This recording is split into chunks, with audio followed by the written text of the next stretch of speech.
I was really surprised by this collection. Welcome everyone to another video of Vinyl Addict. This is Chili and I have these single mixes and edits from the Super Deluxe Edition Diamonds and Pearls, Prince and the New Power Generation. Now, this collection I felt was really different from the previous Super Deluxe Editions single mixes and edits. What I liked about this one was that there was less repetition. And I think that was the problem with the first two with me. Hearing three different versions of 1999, one right after the other, the 7-inch single version, and then you have the mono version, and then you have, a video version, or and it would go on and on. However, this one, you'll have probably only one case. You'll have some repetition, but it won't really be repetition because I'll get into that when we get to it.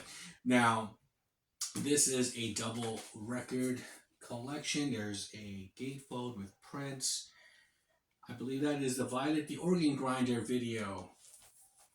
And let's get down to business here. Let's start with side one. And the first track we have is Get Off, damn near 10 minutes. Now the difference between this and the album version, that is the remix. You hear Prince say club mix on that. And the 12-inch of that song with the extended version on it, it's like 8 minutes with the flute amento and clock and that jazz. Those songs are not included on here. So guitar that Prince is playing is a lot more loud and crisp, which is cool. I like this guitar sound than the one that was released on the album. You have a flute solo from Eric Leeds, which is just phenomenal on here. And of course, Rosie Gaines is scatting on here near the end of this song. Michael Bland to me is the best. Okay, so you hear him playing this funky beat. It's kind of reminiscent to Clyde Stubblefield, who is the funky drummer from the James Brown band. For me, it sounds like he is not emulating it, kind of, sort of, but mainly paying homage to it. But it's like his way of doing it. But it was the drum patterns that I was hearing that kind of goes, wow, that reminds me of Clyde Stubblefield. That sounds like, funky drummer. And if you haven't heard funky drummer, look it up and listen to it, and you probably have heard it in some hip-hop song. It's been sampled to death. And the damn near 10-minute version, what a way to start off this collection with something that is hard to find. 1,500 copies. You're going to pay an arm and a leg for it if you come across an original, white promo version pressing of this song. However, Record Store Day will be releasing a replica of that 12-inch. Of course, for collectors like me, I'm going to get a copy of that. It's no doubt. So, moving on, Get Off, House Style. So, it's the same song, but it's not. This is much more jazzy. It is a lot more smoother. And they also play this version live. So it is a different song, and it is not the same song as Get Off. So side one, great. So far, really great. Side two, Violet the Organ Grinder. Okay, now this is where it gets kind of repetitious in a sense where it is Get Off, the music, the club mix version, the album version of Get Off, that Get Off. Yes, that music is behind Violet the Organ Grinder. However, it's a different song altogether. It's a different melody, different lyrics.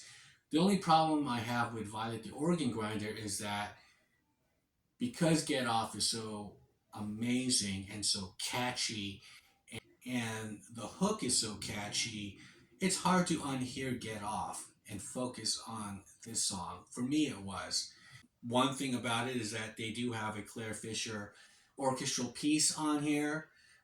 which Prince uses the same one for Days of Wild for the Crystal Ball collection he'll put out. That's probably a little thing to look for when listening to that song. Moving on, we got Gangster Glam. Okay, so we have here Tony M. And this is more Prince just kind of singing on the chorus, and it's just more of a Tony M piece. And I'd rather just hear Prince. Next, and Horny Pony. Love the song. It's pretty much sounding very reminiscent to me, like a kind of a Black Album Love Sexy kind of thing. So that one is really cool.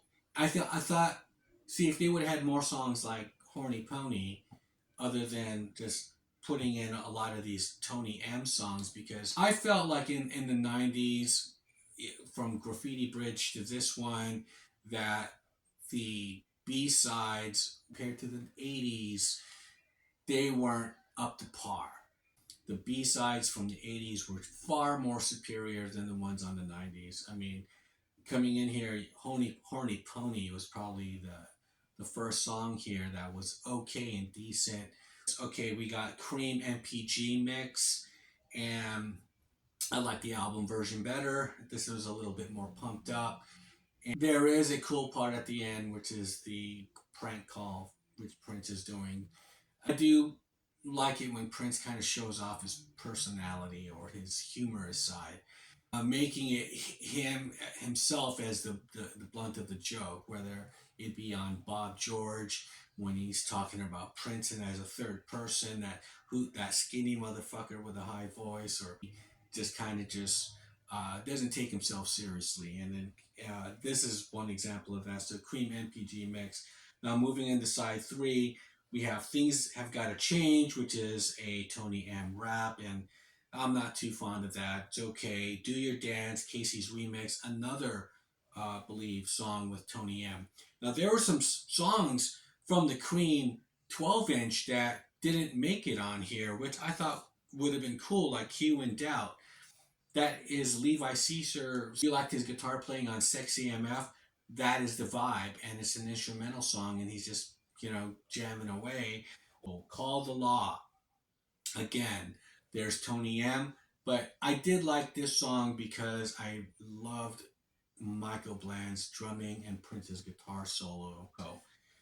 We have Willing and Able next, the edit version. Great song. The only time where I said there's going to be a repetition of the same song, and it's Willing and Able again. But the video version, and the video version is amazing. It's live in the studio. You have the MPG horns playing throughout the song, not just the end. This is probably one of the best high points of the single mixes and edits for me. Okay, it would be Willing and Able's one, and Get Off, the damn near 10-minute version. But it doesn't end there. There's one more track, which is Thunder, which is the DJ fade. So it's just Thunder, the first 3 minutes, and then it fades out. For the most part, the songs on 1999 and Super Deluxe editions of Sign of the Times in 1999, those songs are far more superior than the B-sides on Diamonds and Pearls. However, I do like the fact that this sounds more like a collection of different songs and less repetition, and you could just pretty much play it as a collection and not have to hear the same song over and over and over again. And like I said, the ones where you do hear a repeated track, it's a short edit version of Willing and Able, then there's the video version. That's it. That's probably the only time you'll hear kind of the same song, but it's a totally different song because it's live. I would give this pretty much a 7.